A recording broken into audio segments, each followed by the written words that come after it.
ধর ভাই এটা জেলি ম্যাঙ্গো জেলি আমার জন্য? হ্যাঁ থ্যাংক ইউ।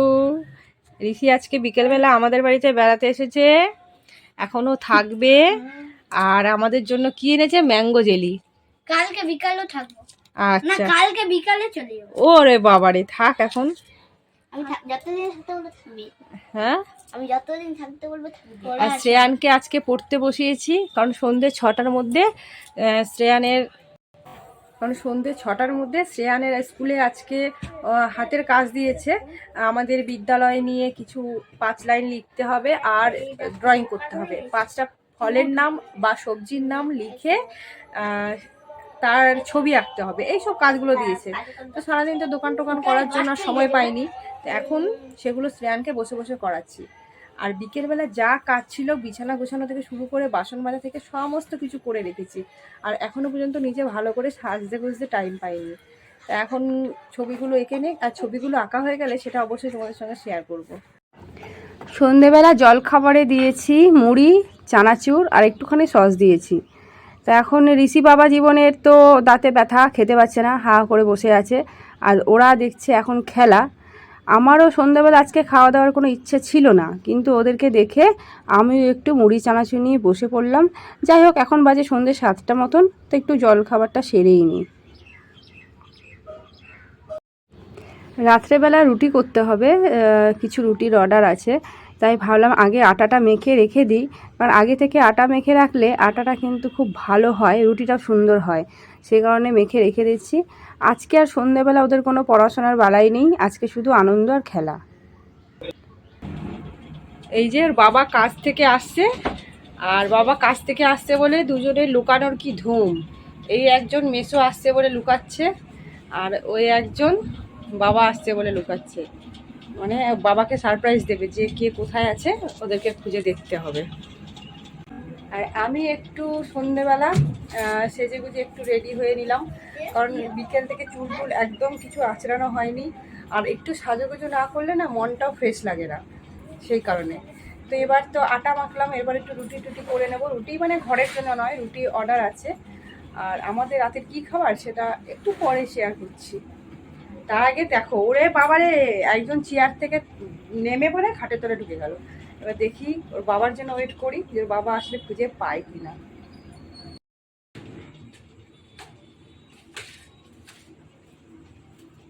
এই অপেক্ষা হচ্ছে, ওরা কোথায় আছে? তো ওরা লুকিয়েছে, কোথায় আছে বলো?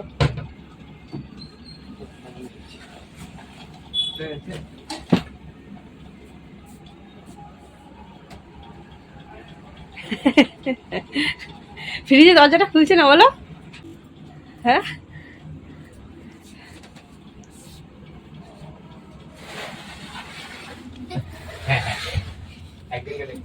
চালাক বটে।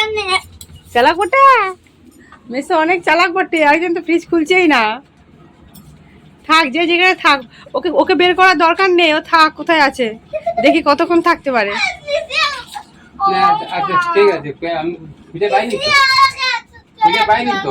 বাবা তো খুঁজে পাইনি, বাবা দুবার টানলো, বাবা খুঁজতে পারেনি।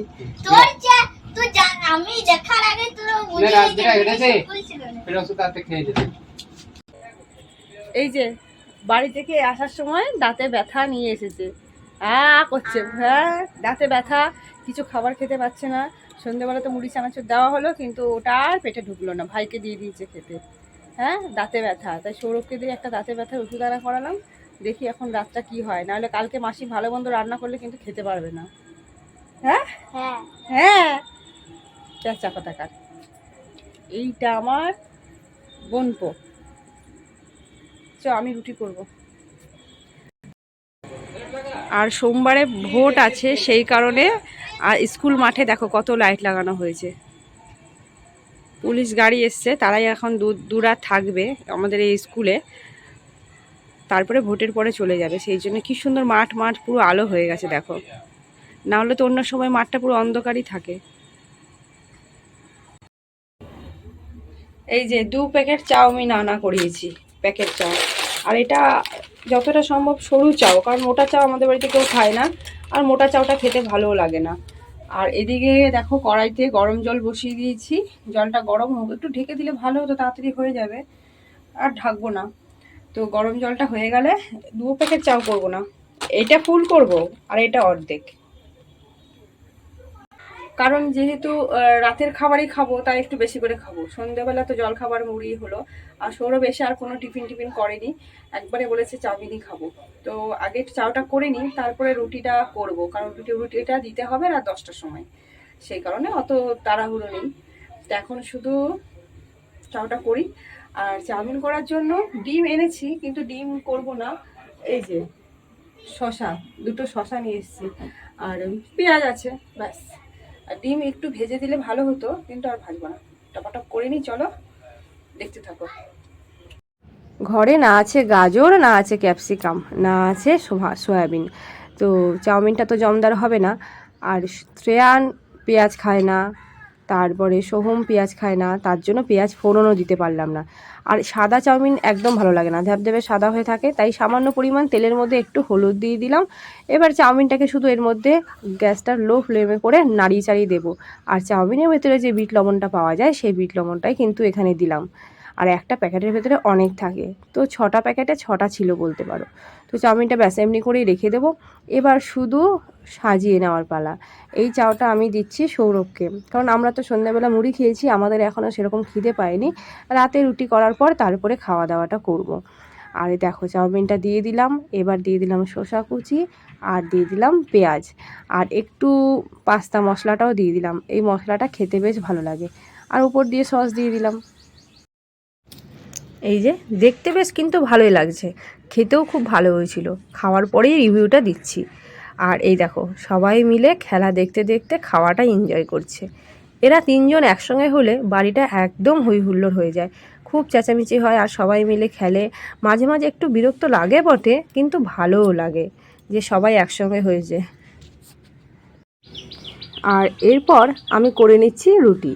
আর প্রত্যেকটা রুটি ফুলবেই ফুলবে, কারণ আটাটা সুন্দর মাখা হয়েছিল। আটা যত সুন্দর করে মাখবে রুটি তত সুন্দর হবে। আর প্রথম হচ্ছে কথা, নরম করে মাখতে হবে একটু।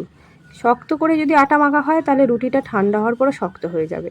আর সবসময় আমি চেষ্টা করি রাত্রের রুটিটা একটু ফয়েল পেপারে দেওয়া, তাহলে যে যখনই খাক না কেন অনেকক্ষণ গরম থাকে। তো এখানে প্রায় 30টা মতো রুটি ছিল। আর এই রুটি প্যাকিং করা হয়ে গেল, আর এটা দিতে যাবে সৌরভ। রাত্রেবেলা আমি আর যাই না, সন্ধ্যের দিক হলে তখন আমি যাই। তো আজকের ব্লগটি তোমাদের কেমন লাগলো সেটা কিন্তু কমেন্টে জানাতে ভুলবে না। আর ভালো লাগলে লাইক শেয়ার সাবস্ক্রাইব অবশ্যই করে দিও। এই যে আজকের মতো এই পর্যন্তই, টাটা, গুড নাইট।